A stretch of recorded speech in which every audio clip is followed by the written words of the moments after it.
Auferstehungskraft von ihm erfahren. Ich bin parat, an seinem Leiden Anteil zu haben und letztlich mit ihm auch zu sterben. Für das so ich darf auferstehen, einmal von den Toten. Ich meine nicht, dass ich schon ergriffen hätte oder öppe schon vollkommen wär. Aber ich laufe und versuche das Ziel zu greifen, weil ich selber von Jesus Christus ergriffen bin.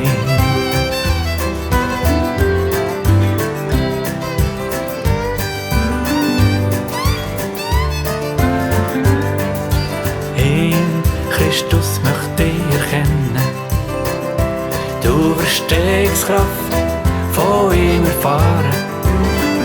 Ich bin parat, an seinem Leiden Anteil zu haben und letztlich mit ihm auch zu sterben.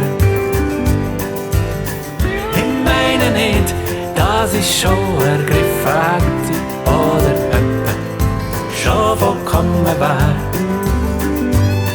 Aber ich laufe und versuche das Ziel zu greifen, weil ich selber von Jesus Christus ergriffen bin.